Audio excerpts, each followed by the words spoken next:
گہری راتوں میں تہجد کے سجدے میں روتے ہیں تو اللہ تعالیٰ پوچھتا ہے کہ میرے بندے کو کس نے رلایا؟ تو فرشتے اللہ تعالیٰ سے فرماتے ہیں یا اللہ تیرا بندہ کب سے رو رہا ہے، تو جانتا ہے کہ اس کے دل میں کیا ہے، اس کے لیے آسانیاں فرما دے۔ اللہ تعالیٰ فرماتا ہے وہ اس چیز کے لیے رو رہا ہے جو اس سے بہت پیاری تھی اور اس نے اسے کھو دیا۔ پھر اللہ تعالیٰ فرماتا ہے میرا بندہ تو نے جو چیز کھویا ہے میں اس سے بھی بہترین سے تمہیں نوازنے والا ہوں کہ تم اس کھوئی ہوئی چیز کو بھول جاؤ گے۔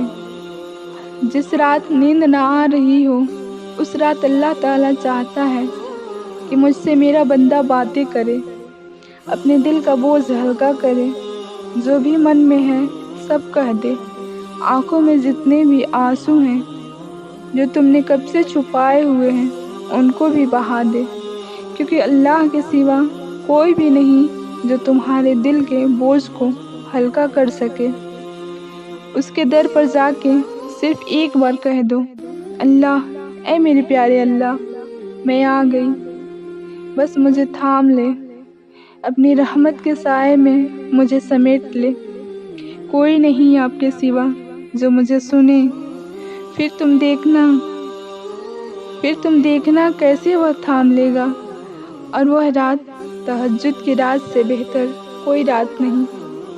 تہجد بہت خوبصورت عبادت ہے جہاں کچھ ملے یا نہ ملے رب ضرور مل جاتا ہے۔ تہجد ایک ایسا سکون ہے جب عادت ہو جائے تو پڑھے بغیر سکون نہیں ملتا۔ اللہ آپ کا انتظار کرتا ہے، یقین جانیے یہ درد کا ڈھیر، ان گنت آرزو، یہ تمہارے غم اور تمہاری ہر دعا کا جواب رات کے 1/3 حصہ میں ملے گا۔ اپنے دل کی کیفیت اسے بتایا کرو کہ تم کیا محسوس کر رہے ہو۔ یقین جانو اور رب بہت پیار سے سنتا ہے، اس کے سامنے رو لینے سے ہی دل میں سکون اتر جاتا ہے۔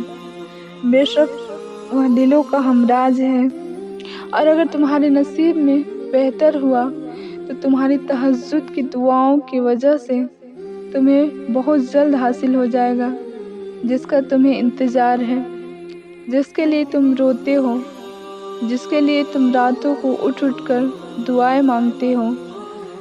جو شدت سے مانگا جائے وہ ضرور ملتا ہے۔ اللہ تعالیٰ آپ کی تڑپ ضائع نہیں جانے دیتا، وہ دلوں کے حال سے بخوبی واقف ہے، اور اگر نصیب میں بہتر ہوا تو جو تم چاہتے ہو تمہیں وہی ملے گا۔ وہ نصیب لکھنے والی ذات جو دلوں میں خواہش ڈالتی ہے وہ ان خواہشوں کو نصیب میں بدلنے پر بھی قادر ہے، اور وہ ایسا وقت بہت جلد لائے گا جب تم اپنی آنکھوں سے اپنے لیے معزز ہوتے دیکھو گے۔ صبر سے مت اکتاؤ، اگر اللہ چاہتا تو پلک جھپکنے سے پہلے تمہاری خواہش کو پوری کر دیتا۔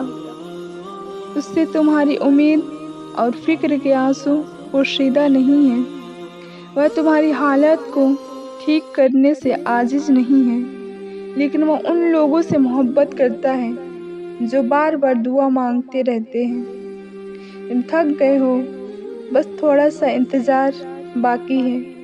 تمہاری چاہت کو اللہ کی چاہ بنانے کے لیے تھوڑی اور اطاعت باقی ہے۔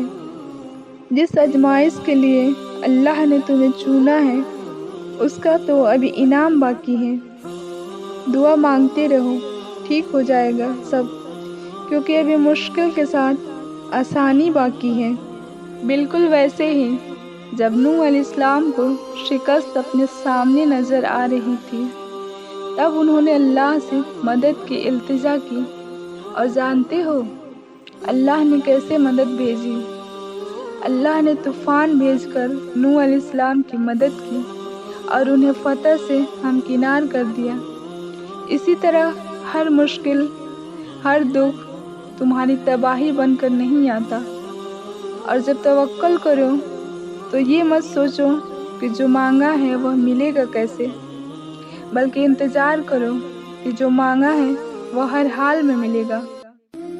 کب اور کیسے، اس کا فیصلہ وسیلہ بنانے والے پر چھوڑ دو۔ دعائیں کبھی رد نہیں ہوتی، پھر وہ تہجد کی ہو یا کسی فرض نماز کی، پھر وہ ہنس کر مانگی گئی ہو یا روتے ہوئے، پھر وہ کسی نمازی کی ہو یا بے نمازی کی۔ جو کافر کو بھی خالی ہاتھ نہیں لوٹاتا، تو تمہیں کیا لگتا ہے کہ وہ تمہیں تڑپتا ہوا چھوڑ سکتا ہے؟ اللہ اس دل کو کبھی اپنے کن سے محروم نہیں رکھتا جو ٹوٹ کر بھی وقت تہجد اللہ کو منانا نہیں چھوڑتا۔